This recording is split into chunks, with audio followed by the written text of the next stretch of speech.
Welcome to Attached, a podcast about the loved ones we're attached to and the good, the bad, and the ugly advice about those relationships that maybe we shouldn't be so attached to. We here at Attached want to share ways to enhance your relationships and debunk all of that bad relationship advice using science. Science rules. Heck yes. I'm Dr. Patricia Robertson. That's a Bill Nye reference. Sorry. No, yeah. No, yeah. Always Bill Nye, the Okay. science guy. Bill. Yeah. All right. Sorry. I'm Dr. Patricia Robertson out of the University of Tennessee in Knoxville. I'm Dr. Jacob Priest from the University of Iowa in Iowa City, Iowa. I didn't know we were doing cities today. I don't know. I was just trying to mix it up. I'm Dr. Sarah Woods at UT Southwestern Medical Center in Dallas, Texas. Today, Jacob will bring us something very interesting, I'm sure, in popping culture. Then in the academic deep dive segment, we're going to discuss an academic article, Parents' Anxiety Links Household Stress and Young Children's Behavioral Dysregulation. And then in good or bad advice, we're going to cover some advice that actually a listener requested way back before this pandemic on step parenting. If you have any advice you'd like us to talk about, send it in. You can email it to us at attachedpodcast@gmail.com, tweet us, Instagram us, Facebook us at attachedpodcast, or you can go to our wonderful website, attachedpodcast.com, and send us a message there. I'm sure that there are other ways of getting us advice. I just can't think of them right now. Before we get to this wonderful episode, what's up? How are you guys doing? So, Patricia, I have a very important question to ask you that I was sent to ask you by my wonderful wife. Okay, here we go. Have you ever made baklava?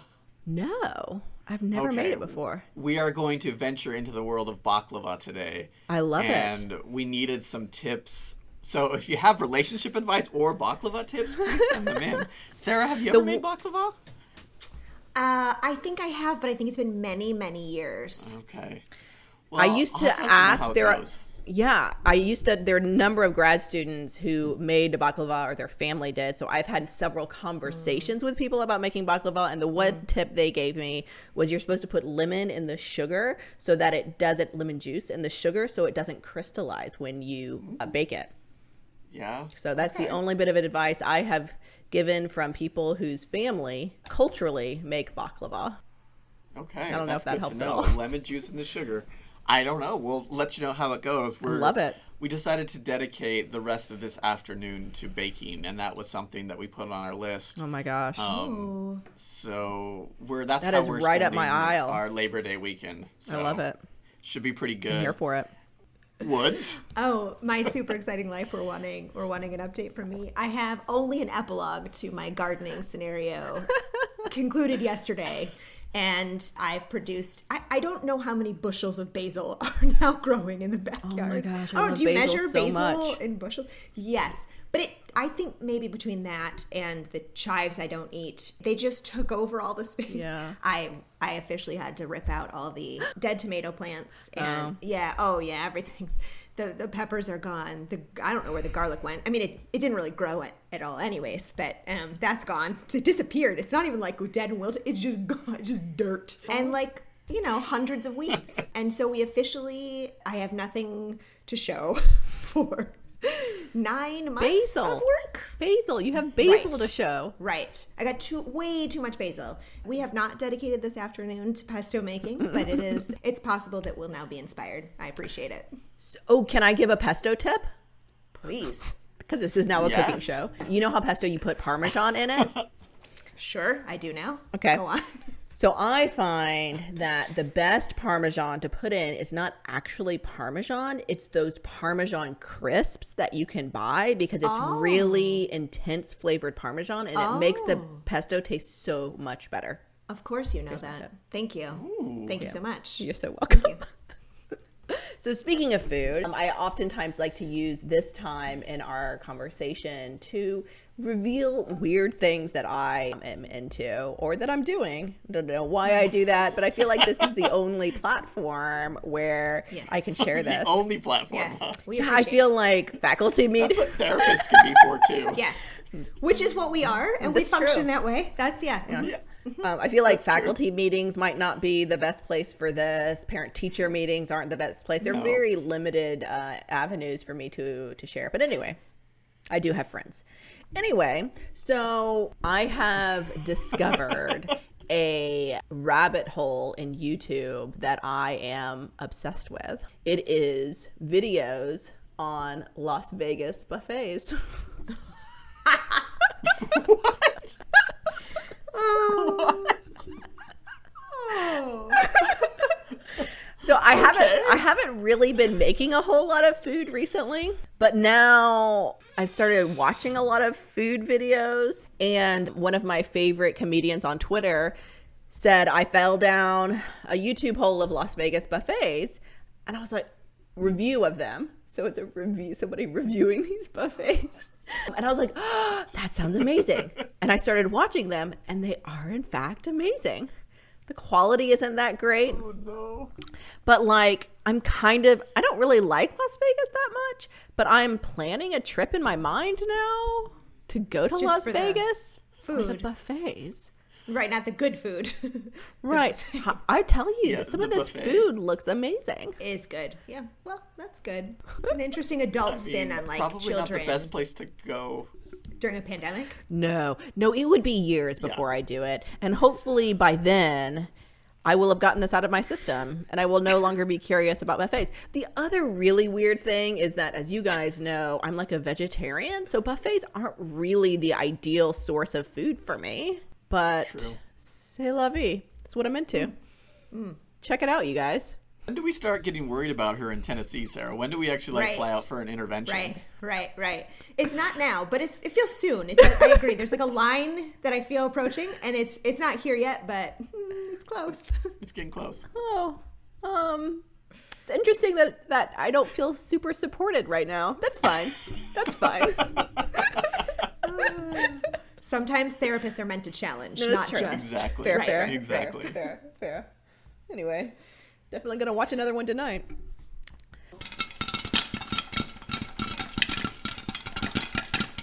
First up, poppin' culture.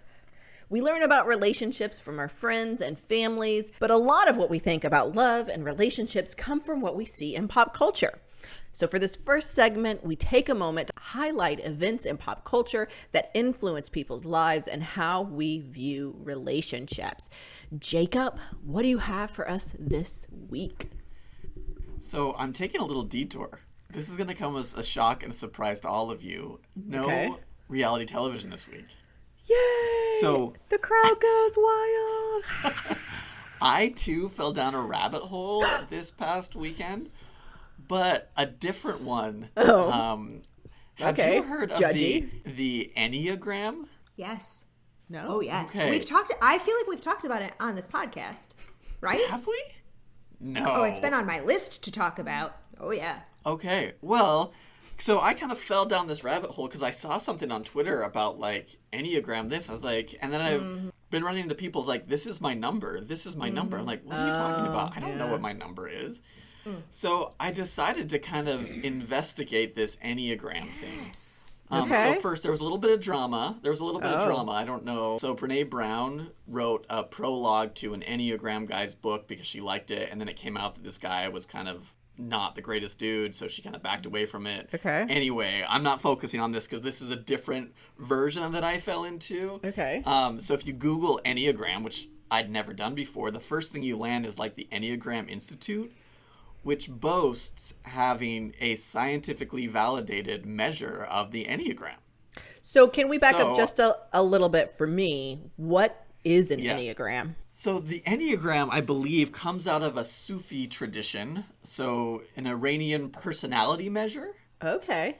is what I believe it is. And it has kind of been, I don't want to say co-opted, but I'm going to say co-opted by a lot of people who are interested in like doing those leadership business personality trainings.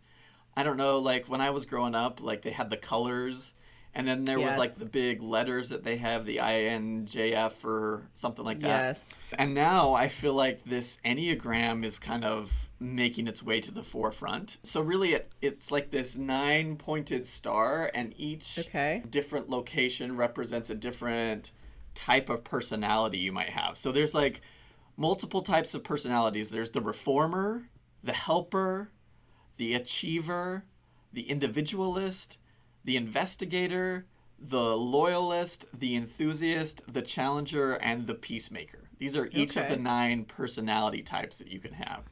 So I kind of did a little deep dive because I was like, wait, what is this thing?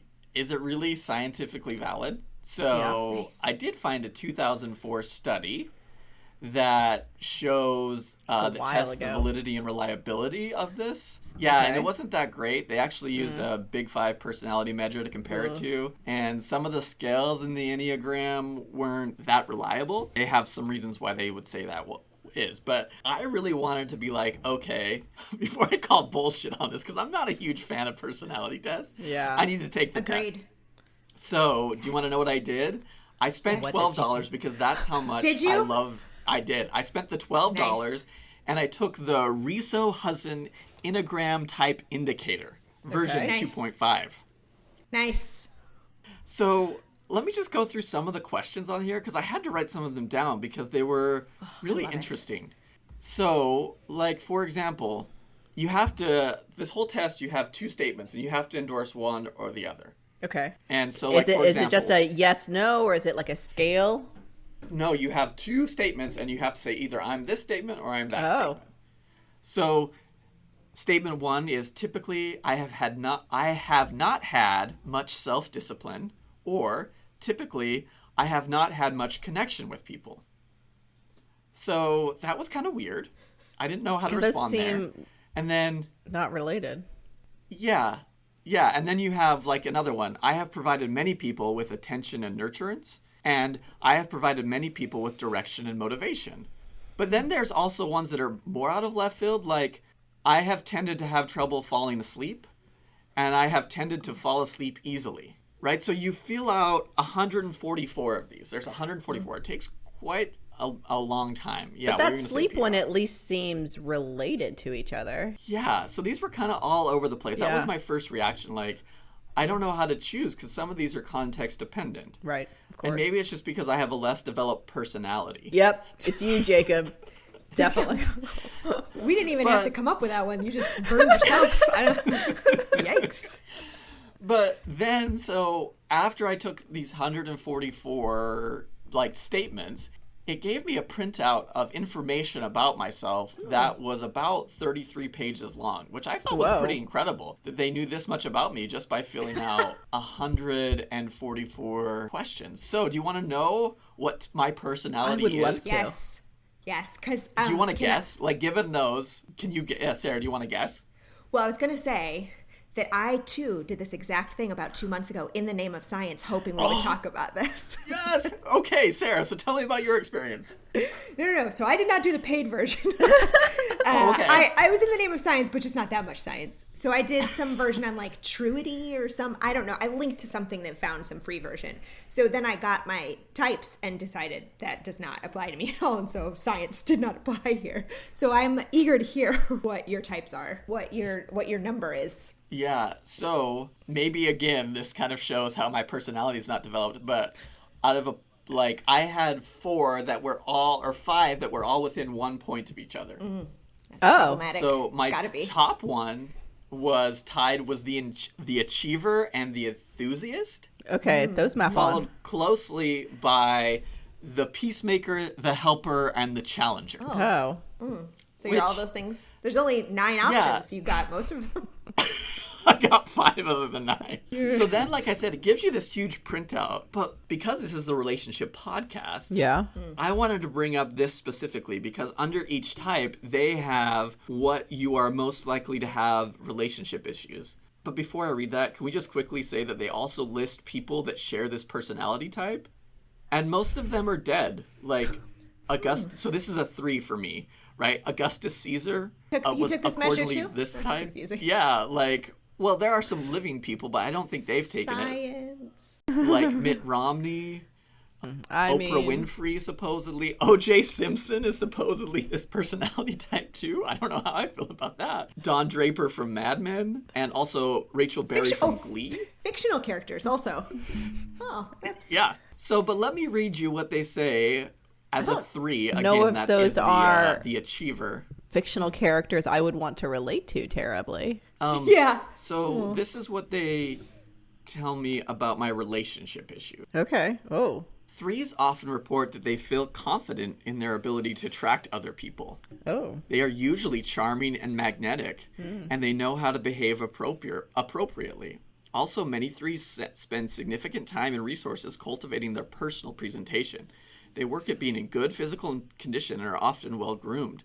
They want their partner to be proud of them and their accomplishments, so they often are drawn to people who they believe will appreciate them. The problem is that 3s fear that many parts of themselves may be less than outstanding or even unacceptable. Fears of potential rejection may prevent them from letting people get close to them. Significant relationship issues include, I won't read all of these, holding their partner to strict standards, presenting a favorable image of themselves that they later feel they won't be able to live up to, workaholism as a way to avoid intimacy, and haranguing their partner for not reflecting well on them, for behaving in ways that they do not support the 3's self-image. So how do you feel about that? I feel this is all just so poorly done, right? First of all, my larger issue with personality tests is they're inherently non-systemic, Yeah. right? The relationship and context you are embedded in are going to require that you have different traits at different times, right?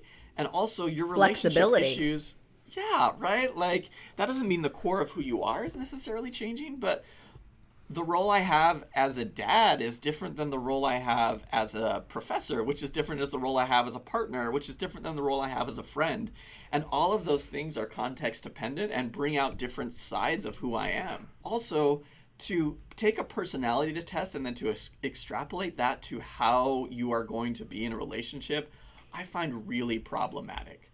I think that relationships are built and change over time, and to answer 144 questions and then be able to like say, oh, this is what your relationship's problems are going to be like, I think is setting people up to have expectations about what they should look for and what they should build in a relationship that are not really grounded in the evidence. And I mean, I am always want to push back on personality tests, but I feel like a lot of people do find value in them. Mm-hmm. They like knowing, to be able to know who they are. Yeah. But I also think that this can be better done in conversation with people who are most important to you, as opposed to a test on the internet. Right? And there's a lot of Enneagram fans out there who will probably send me messages if and when they listen to this. And I don't think that it's necessarily something you enjoy doing. I just don't think that there's enough evidence here currently to say that you can have any predictive validity about your relationships, about how you're going to be under stress, given the current science. Sure, they may have evidence that this measure has some form of validity, but the predictive validity, in other words, being able to extrapolate how I answer this to how my life will be, is basically non-existent. Especially given that they're not including your partner in this. Like you alluded to, the systemic portion of it, like a system. They're not including the other people who are engaged in this relationship with you. Yeah, and so, like, I have been through to these trainings where you have different personality tests, and I feel sometimes they're bordering on hooky, right? Like that it's more, if I believe in this, then I will be able to have a pathway for my life. And I think that, potentially that could be useful, but I also worry that this has the potential to flip over into that guru realm, right? Where, there's an art to doing really good therapy. There's an art to being able to connect with clients and talk about this. And I think it's an important art. But when you have that art without the science, without the training, you become like a guru. And that can be really problematic. There's a really good documentary on Netflix called Guru, which shows how people can find connection through that, but often they're going to end up getting let down when they put themselves in something that really is just purported by people who are, in many cases, just using this to make money. I hate saying that out loud, but I often worry when you have these types of, this is who I am and this is what it's going to be, prescriptions based on a single time point of data collection, that it becomes problematic. So I know that there's lots of Enneagram people out there who like this, who think it's useful, but I just don't see the science back to this. Sarah, was that your experience when you took this test? Yes. Also, it told me I was an 8, a challenger, self-confident, decisive, willful, confrontational. And I decided that was not accurate, which maybe is proof enough that I am an 8. That you're challenging it? That I am confrontational. But I really didn't like it. And so, and the backup number it gave me, I also didn't really like. So it's one of those things that bugs me a lot, as you're describing, Jacob, that feels very for-profit and not based in science, and so builds on people feeling kind of reassured or interested and giving them a whole bunch of information about themselves and a lot of other things that they couldn't possibly know. It feels really problematic. I agree. Yeah, and actually, too, one of the reasons I think I kind of got turned on to this, there was recently an article talking about using the Enneagram by family therapists or in family therapy. And it was published in a journal, Contemporary Family Therapy, that I was just like, I don't know how comfortable I feel about. Did you look and see what the funding source was of that? There was no funding source. I can post it on here. A guy out of Florida who's in private practice who uses the Enneagram. And I mean, like, if people want to do this and they find value out of it, I think they should just understand the caveats. Yeah, right? Of course. Like the evidence that they're purporting on the website, where it's a scientifically validated measure, isn't as strong as they're saying. And there was a couple of things that looked like they were going to talk about predictive validity, but they were in Arabic, so I really couldn't read them. So I would just, I don't know, like, I fell down this rabbit hole of reading about this and learning about this, and it would just want to share that there should be caution when using these types of personality tests, especially to extrapolate to what your relationship's going to be like. Absolutely. Love it. As much fun as talking about Baywatch, which is a new reality television series on Netflix, which I'm going to talk about. Bay as in B-A-E, which stands for before anyone else. But that's for the next time's podcast. We're going to talk about Baywatch because it's amazing. But for this today, Enneagram, not great.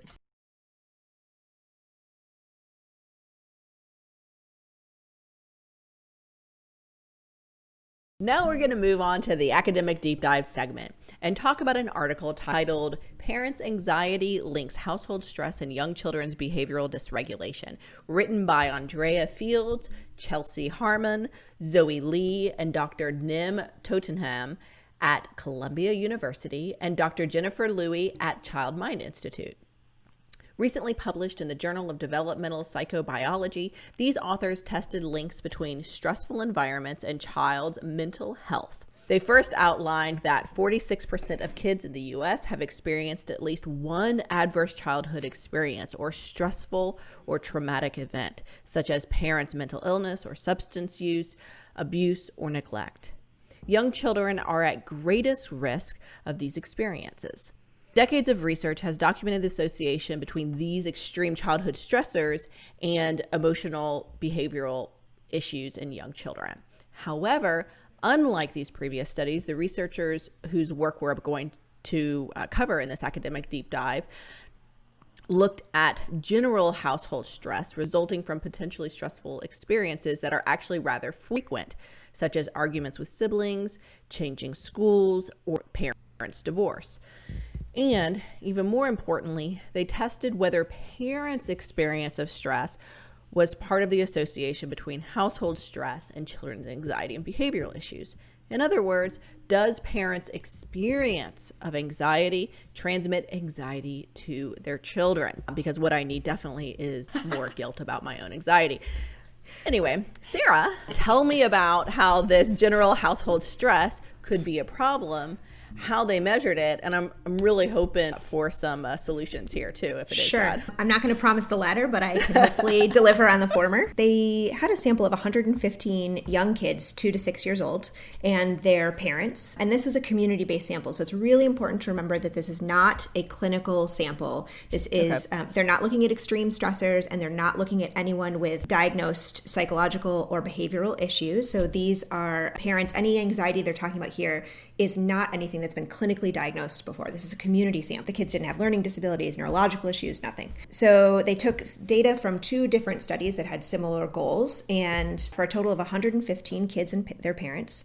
And to measure this general household stress you're describing, they used what's called the Coddington Life Events Scale, which I was not familiar with. No. But it includes 40 different items that measures both the presence of a specific kind of stressor that could occur in a home, a life event, and then the impact of that normative household stressor. And they looked at stressors that occurred in the past 3 months. So parents not only mark whether or not a stressor occurred in the last 3 months, but also they rate the impact of that stressor on their child, like no impact at all to a great deal of impact. Okay. And then they weight those scores of the household stressors for each child based on how much impact the parents thought that it had. Okay. And then these authors additionally broke the scale down into looking at child-targeted stressors versus adult-targeted stressors. Okay. For example, stressors that would potentially be perceived to impact kids more, like increased arguments with siblings. Although, Patricia, maybe you could attest that maybe that also impacts parents. But then versus adult-targeted stressors, which were things like changes in parents' financial status, which would conceivably maybe impact adults more. And items could overlap, so they could occur in both child and adult targeted, like death of a important family member, for example. But they tried to separate those out. And then what they found, just at baseline, was parents rated child-targeted stressors as more impactful, significantly more impactful for kids than adult-targeted stressors, which I think is really important to remember for kind of what we're going to break down a little bit. Yeah. And of their full sample, at least 43 kids had at least one child-targeted stressor, and 22 kids, their families had at least one adult-targeted stressor. So again, a community sample, general, normal household stressors, nothing too extreme. And then they looked at parents' trait anxiety, parenting-related stress, child anxiety, and child externalizing symptoms. So potentially behavior issues and difficulty regulating their behavior. Then they took a subsample of these kids and brought them into the lab to try to confirm parents' reports of their anxiety, their internalizing kind of distress, and their externalizing behavior issues, putting them through a few different lab tests, like the Tower of Patience, which I had not read about before, which is like this tower building activity, which these are 2 to 6 year olds, average like 4. So they're little. Yeah. They might, like, I imagine it like a Jenga tower, but they take blocks and they take turns. And with each successive turn, the researcher takes a little bit more time with their turn. And so they're testing like how fidgety kids get and how distracted they get, whether they have trouble kind of regulating their behavior, they become impulsive. And they found that parents' reports were correlated really closely with what they observed in the lab, which is great. And then they also had parents submit cortisol samples. So 4 different time points across 2 days, they collected saliva for cortisol samples to see if they could assess the stress at a more objective level than just parents' reports of their kids' anxiety. So what they found was that there was, as you would expect, a significant association between the degree of household stress exposure and increased child anxiety and increased child externalizing problems, which makes sense, and a connection between stress exposure and increased parent anxiety. Also surely makes sense. Yes. All 3 of us are fully on board with that association. But what they found, or what they tested, was as you described, Patricia, whether parents' stress and anxiety served as a link between household stress and kids' reactions. And so they found that parents' anxiety partially connected household stress and kids' anxiety. Okay. But it fully explained the link between household stress and kids' behavior issues. So I think that's really interesting. And that was kind of their primary question. But they also found that parents who reported increases in their anxiety or had higher anxiety was significantly related to kids' evening cortisol samples. So you could observe in the children's cortisol connection to the parents' own anxiety. Yeah, I would also imagine that link would also make bedtime very challenging. Woof. Yeah. Yeah. You're carrying that into your sleep routine. Yeah. Woof. Yeah. Sorry. That's a clinical, that's a science word for yikes spikes. So what I had said earlier was that parents rated the impact of the child-specific stressors to be greater than adult-specific stressors, but actually what they found was that the child-targeted stressors were not significantly associated with kids' anxiety or externalizing problems. Yeah. It was the adult-targeted stressors that were associated with kids' increased anxiety and externalizing problems. So the few different ways that they sliced this, they found evidence for parents' anxiety really transmitting the effects of normal household stressors, especially the ones that impacted the adult specifically. Oh my gosh. I'm sorry. I am observing a lifetime effect on Patricia that I assume it's possible our listeners could be having. I apologize. In the middle of a pandemic whilst homeschooling. Right. Yeah, Sure. but it's important to know. Like, right. It's science. True. Science. But what I think is an important takeaway, I don't think it's, well, I'm hoping it doesn't feel like a doomsday scenario. No, but can I tell you what I do like about it is it's something as a parent, me and my husband have control over, right? Like we have control over how we handle our anxiety or coping skills, trying to increase their coping skills, where sometimes the child-focused ones like siblings fighting, you feel like we have less control over. So there's a silver lining if there's anything. Yes. No, I think for sure. I think there's multiple silver linings. Okay, lay them on me. Just to enhance general buy-in to this article for sure. I think kids are resilient. That is one takeaway, right? That we accurately are rating, or at least in this sample, parents were accurately rating when kids are stressed. They got that right. But they just were not, they were a little maybe confused about what was stressing them. Yeah. And that is important. That means kids are doing just fine with normative stressors that we would think would impact them. It's the stuff that we are maybe thinking, oh, they're buffered from that. That's like parent-adult stuff. Yeah. That's like, they don't know about our layoff or, they might know about that, but they don't know about our banking situation, or they don't know about how we're going to put food on the table. That's like conversations happening at the adult level. But really, they're saying that's or that I'm stressed about getting tenure. They don't know about those things. They don't. Maybe they do, is my point. I think what you're saying is right, Patricia, that parent stress and anxiety is really, really important. And it's not just important for our own sake, for parents' own sake. It's really important to think about how this transmits to kids. And these, again, were not clinical levels of anxiety. This was stress in a community sample. We as parents translate stress to our kids. They feel that when we are stressed. And so I agree with your silver lining that self-care and kind of moderating our own distress and anxiety is critical. Yes. And sometimes I think we frame this for parents when we need to sell this idea. We try to frame it as like self-care is really important for your kid, which is true. And I think this makes an argument for that. But also self-care is important for you as a parent, because your stress impacts you and your own health as well as trickles down into your family. There's downstream benefits of taking care of yourself. Yes. Long-term downstream benefits. Take care of yourself, y'all. I really like this article, Woods. I really like this article, Woods. I thought it was really, really interesting what they did and how they did it. I think I would be really bad at the Tower of Patience or the snack delay. Like, I'm glad I didn't have to go through that, because I feel like that would really stress me out. Like, hurry it up, we're playing Jenga. Anyway, but just to kind of... You sound like a dream to play games with. Back to that Enneagram number you disagreed with, Jacob. The achiever? Was that what you were? Mm-hmm. Yeah. Science. Anyway, what I thought was really interesting, and we use this word a lot in this podcast, systemic, right? Yeah. And really, when we're saying that, we're just talking about the interconnectedness of people in relationships, how we affect and are affected by each other. And I think that this illustrates this really clearly. And also not only at like a report level, but at a physiological level. Like, as a parent, the stress that I don't know, my child doesn't know about that I'm experiencing affects them. And so it really talks about the interconnectedness of how, regardless of how we see our relationships, that they're going to be connected to each other and they're going to affect each other, even if we're not talking about it. right? If I'm not telling my 5-year-old that I'm worried about getting tenure, that stress is still going to affect them. Yes. So I just really thought this was interesting, and I really appreciated the way that they went about studying this and thinking about this. And a team of mostly graduate students. The results Amazing.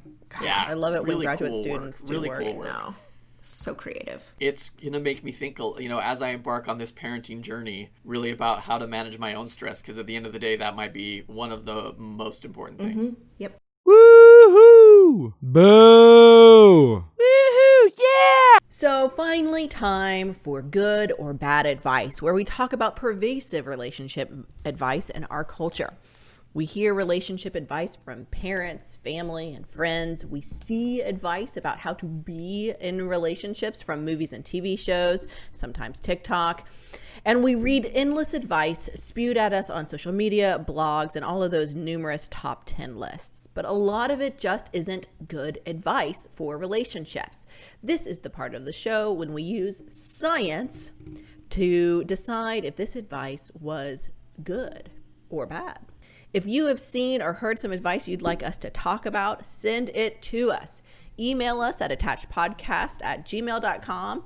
Tweet us, Instagram us, Facebook us at Attached Podcast, or go straight to our website, attachedpodcast.com, and send us a message. While you're at it, please like and subscribe to our podcast and share it with your loved ones. We're also newly on YouTube, so if you haven't gotten enough of our voices, you also can see our faces. So go to Attached Podcast at YouTube and like and subscribe our videos for season 2. So today we're going to talk about advice on being a step parent. One of our listeners requested this way back before the pandemic started, and sorry, but we're just now getting to it. But I think it's absolutely great advice. We've talked a lot about parenting, but step parenting is a whole different ballgame. And these are some tips from WebMD. Are you guys ready? Yes. Let's do it. Fantastic. Affirmative. Fantastic. So these are do's or don'ts of step parenting. Don't come on too strong. Many step parents try hard to create an instant bond, says Christina. She's an MFT, author of Cue Cards for Life. Though they have good intention, many step parents try to buy their stepchild's love through lots of gifts or by being the really cool parent. Kids can see right through this. Be realistic and be yourself. You'll have a better chance of developing that close relationship you long for. Good or bad advice? Don't come on too strong. I always, this is going to be really funny. I was going to say, I always don't like advice that's black or white, which is also all black or white thinking anyway. I'm going to say this, I'm going to rephrase that. I'm going to say, typically, I don't like advice that says you should either do this or not do this. I like the last piece of this advice, be realistic and be yourself. Yeah. But part of being yourself may be that you kind of come on strong. And it also may be that the kid's in a place where maybe they're feeling distant from both parents, both. And as a step parent, you're like coming in there and you can provide that secure, safe connection, right? I don't think that, buying gifts and trying to win over somebody's love is necessarily a good strategy. I would agree with that too. But too strong is too nebulous for me to say this is good advice. Yeah. So I'm going to say bad advice, but I'm going to say good advice and be realistic and be yourself.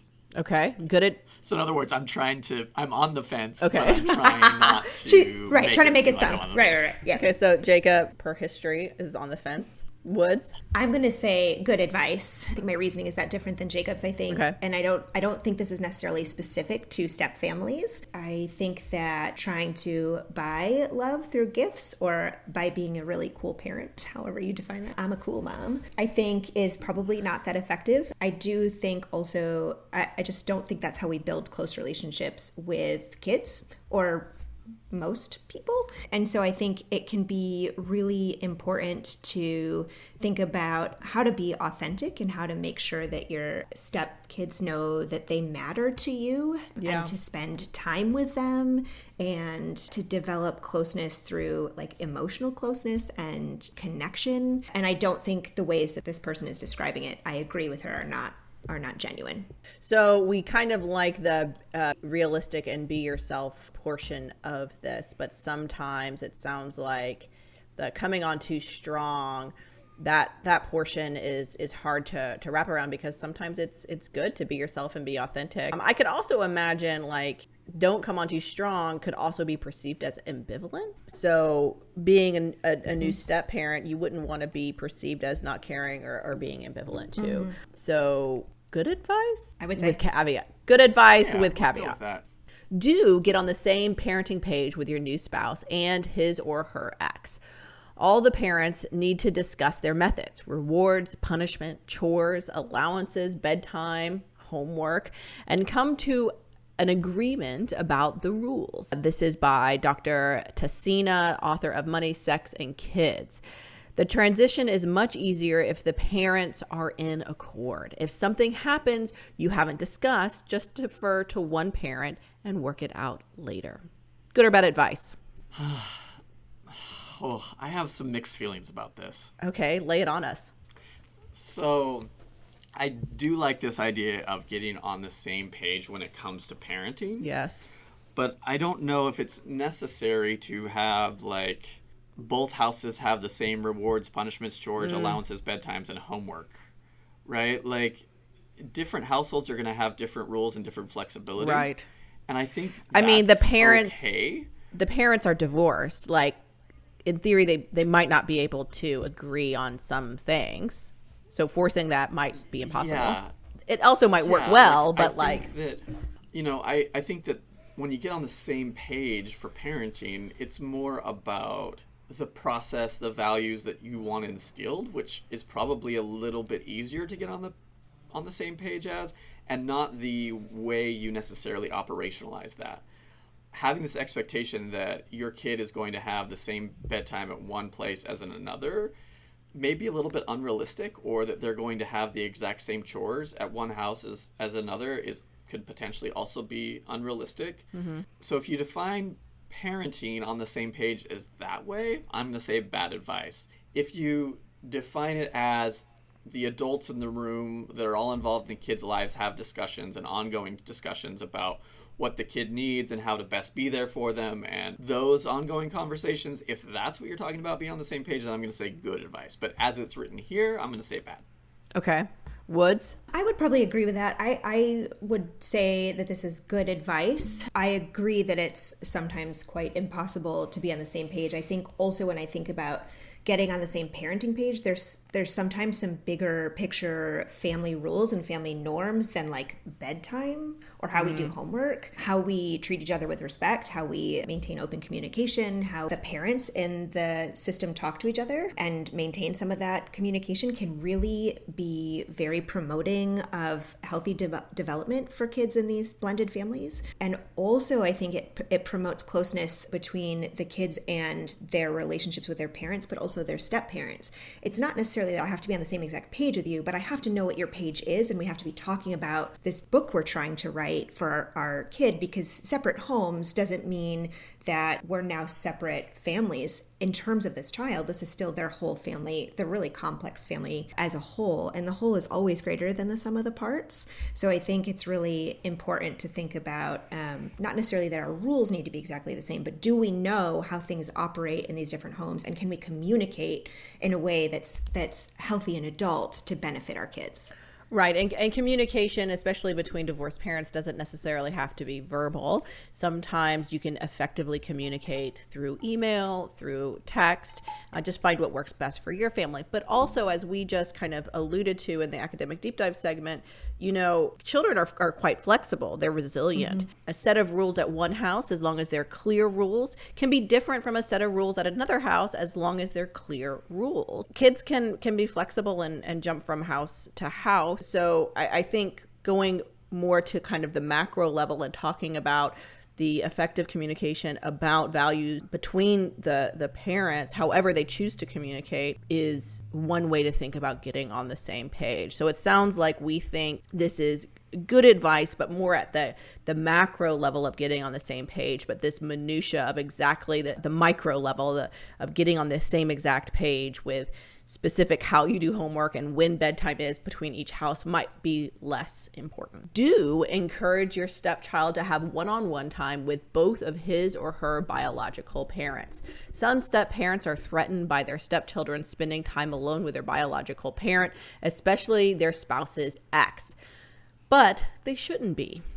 When you're supportive of it, you're sending the right message that this isn't a competition for affection and that you truly want to see your stepchildren happy. Good or bad advice? I think this is good advice.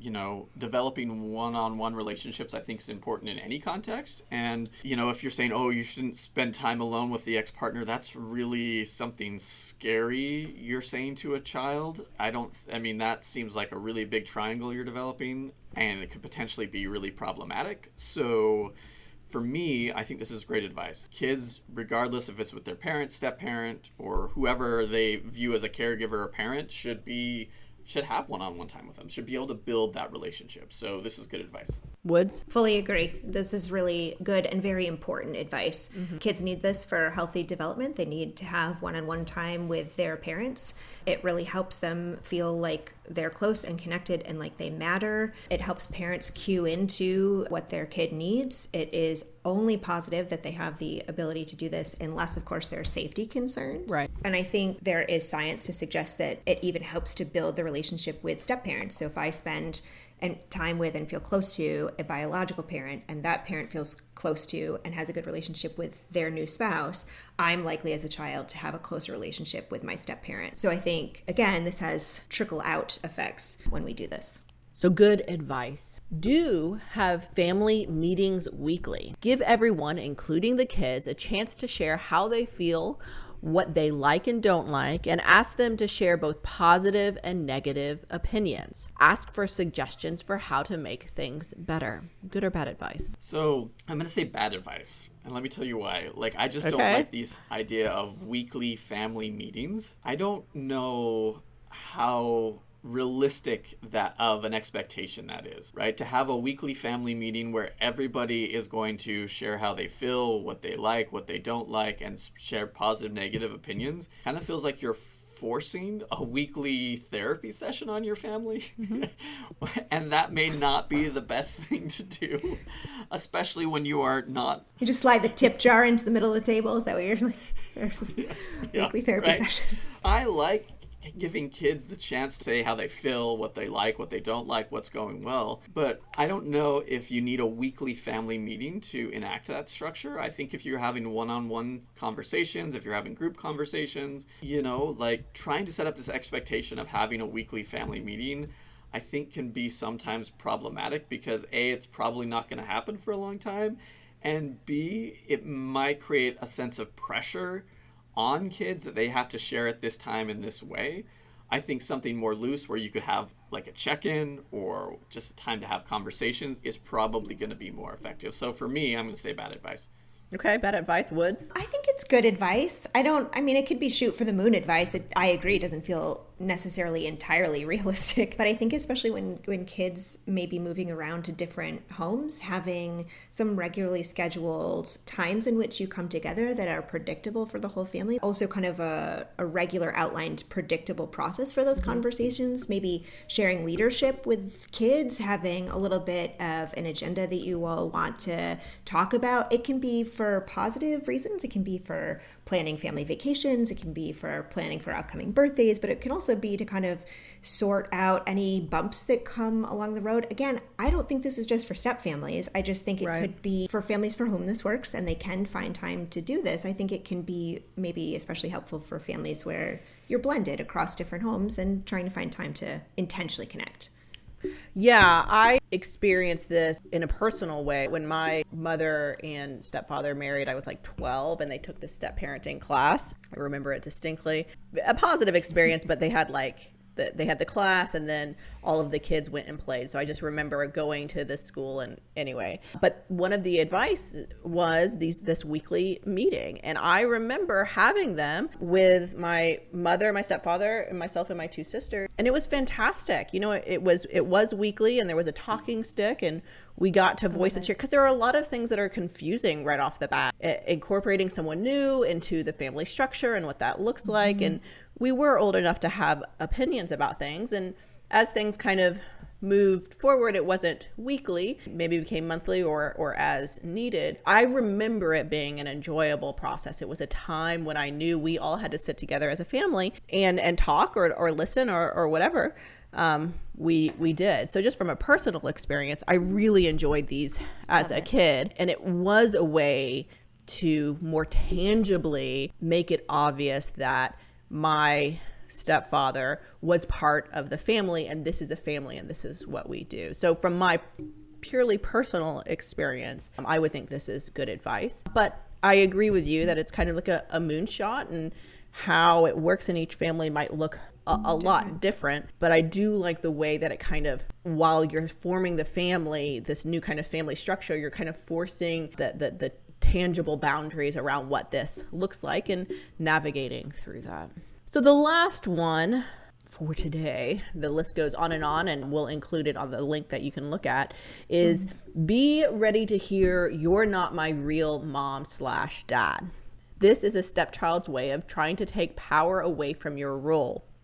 When it happens, the key is not to deny what your stepchild is telling you. Keep it factual and avoid the power struggle. Your best bet, you're right. I'm not your biological parent. I'm your step parent, but that doesn't mean I love or care about you any less.